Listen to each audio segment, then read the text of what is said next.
કોંગ્રેસે એકલા હાથે લડવાનો નિર્ણય કર્યો છે, કેટલી તૈયારી? બિલકુલ, વિસાવદર અને કડી એમ જે બે વિધાનસભા છે એમાં વિસાવદર વિધાનસભાને એક યા બીજી રીતે કાનૂની પેચની અંદર ફેરવીને 1.5 વર્ષથી વિસાવદરની પ્રજાને ભારતીય જનતા પાર્ટીની સરકારે એ પોતાના અધિકૃત ધારાસભ્ય વિના વિહીન રાખી હતી. અને કડીની જે વિધાનસભાની ચૂંટણી છે એસસી છે, એટલે કે એની અંદર અનામત બેઠક છે. આ બંને બેઠકની અંદર અમારા કાર્યકર્તાઓ સુસજ્જ છે. ખાસ કરીને અહીંયા ગુજરાતની અંદર જે ભારતીય રાષ્ટ્રીય કોંગ્રેસનું અધિવેશન અને CWCની સફળતાપૂર્વક બેઠક સંપન્ન થઈ અને એના પછી જે કાર્યકર્તાઓમાં નવો જોમ અને ઉત્સાહ અને ઉત્સાહ આવ્યો છે, એ ઉત્સાહ એક અનેરો ઉત્સાહ છે. અમે બંને બેઠકો ઉપર જે એના બૂથ છે એના બૂથ વાઇઝ અમે અમારું ઇલેક્શનનું માઇક્રો મેનેજમેન્ટ કરી દીધેલું છે. એક એક બૂથની અંદર અમારી જોડે જનમિત્ર છે, મહિલા અને પુરુષ જનમિત્રની સાથે હાથ સે હાથ જોડો અભિયાનની 10-10 લોકોની બૂથની અંદર ટીમ છે. અને આ ટીમ જે છે એ માઇક્રો મેનેજમેન્ટ દ્વારા લોકલ પ્રશ્નો, ત્યાંના જે લોકલ પ્રશ્નો છે એ લોકલ પ્રશ્નોને, ભારતીય જનતા પાર્ટીનો ભ્રષ્ટાચાર 30 વર્ષથી તો ફૂલો ફાલ્યો છે જ. ખાવડ, આ બચુભાઈ ખાવડ હોય કે બાકીના લોકોના મંત્રીઓના પુત્ર ભ્રષ્ટાચાર તો કરે જ છે, પરંતુ એ મુદ્દાની સાથે સાથે ત્યાંના લોકલ ભ્રષ્ટાચારના મુદ્દાઓ જે છે એ અમે જેવી રીતે કડીની અંદર જોઈએ, કલોલમાં જોઈએ તો ત્યાં એક એમની નગરપાલિકા જોડે એક એમ્બ્યુલન્સ સુદ્ધા નથી. માણસનું મોત થાય છે. બિલકુલ, હેમાંગભાઈ જોડાયેલા રહેજો. યજ્ઞેશભાઈ, અહીંયા એવા કયા મુદ્દાઓ છે જેને હજુ સુધી વિસાવદર કે પછી કડીમાં વાચા નથી મળી, જે મુદ્દાઓ ત્યાંના ત્યાં જ છે? ભારતીય જનતા પાર્ટીના સુશાસનની અંદર ગુજરાતમાં એક પણ ખૂણો એવો નથી કે જે વિકાસથી વંચિત રહી ગયો હોય, પરંતુ ક્યાંક ને ક્યાંક કાનૂની દાવેદના કારણે આ ચૂંટણી અટકી રહી હતી. એ ચૂંટણી પરિપૂર્ણ થશે અને ભારતીય જનતા પાર્ટીના ઉમેદવાર વિજયી થશે એવો ભારતીય જનતા પાર્ટીના કાર્યકર્તાઓથી માંડીને નેતૃત્વને સંપૂર્ણ વિશ્વાસ છે. કારણ કે પ્રજાની પર એટલો ભરોસો છે ભારતીય જનતા પાર્ટીને કે જે પ્રજાએ આજે ગુજરાતની અંદર 156 સીટો આપી અને ભારતીય જનતા પાર્ટીને 30 વર્ષ બાદ પણ ફરીથી નેતૃત્વ કરવાનો મોકો આપ્યો છે. અને દેશની અંદર પણ દેશની જનતાએ સતત 3 ટર્મ સુધી ભારતીય જનતા પાર્ટીને આદરણીય નરેન્દ્રભાઈ મોદીના નેતૃત્વની અંદર પસંદ કરી છે.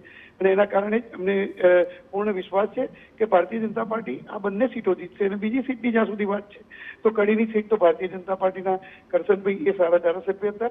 અને કોંગ્રેસ હોય કે કોઈ પણ પક્ષ હોય એ કરશનભાઈ માટે ક્યારેય પણ કોઈ એવું ન કહી શકે કે આ ધારાસભ્ય એ પ્રજાહિતના કાર્યો નહોતા કરતા.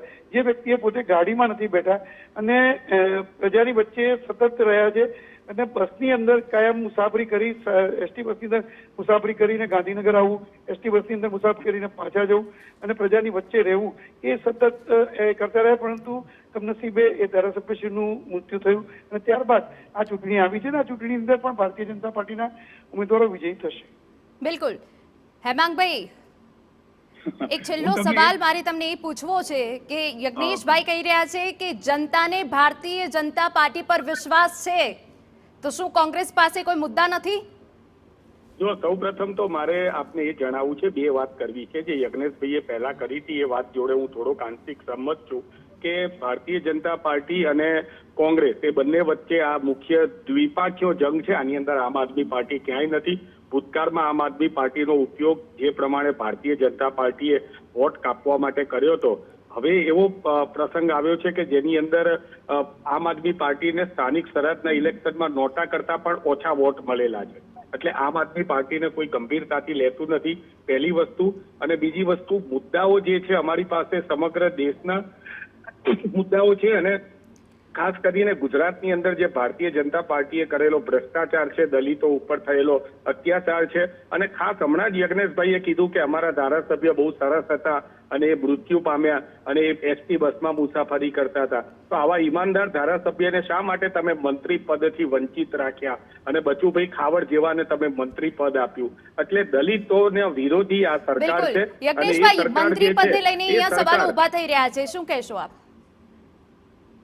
જ્યાં સુધી દલિતની વાત છે તો આજે ભાનુબેન બાબરિયા પણ ગુજરાતના સન્માનીય મંત્રી છે અને કોઈ પણ સમાજને લઈ અને સમાજના વચ્ચે વિરોધ ઉભો કરવો અથવા તો સમાજની વચ્ચે આંતરવિગ્રહ ઉભો કરવો એ કોંગ્રેસની નીતિ રીતે રહી છે અને જેનું અનુકરણ આજે હેમાંગભાઈ કરી રહ્યા છે. પરંતુ અમે ક્યારેય સૌનો સાથ અને સૌનો વિકાસની વાત જ્યારે ભારતીય જનતા પાર્ટી કરતી હોય, સર્વ ધર્મ સર્વ જ્ઞાતિને એક કરવાની વાત કરતી હોય, ત્યારે આવી રીતે દલિતોની વાત કરી અને દલિત સમાજની અંદર રોષ ફેલાવવાનું અને દલિતો અને બિલકુલ. બીજા સમાજની વચ્ચે આજે વિરોધ ઉભો કરવાનું કામ જો કોંગ્રેસના પ્રવક્તા કરી રહ્યા તો હું સન્માનથી એમને કહું છું કે તમે આ યોગ્ય કામ નથી કરી રહ્યા અને મહેરબાની કરી અને આ કામ કરવાના કારણે જ કોંગ્રેસ પાછળ પડી છે.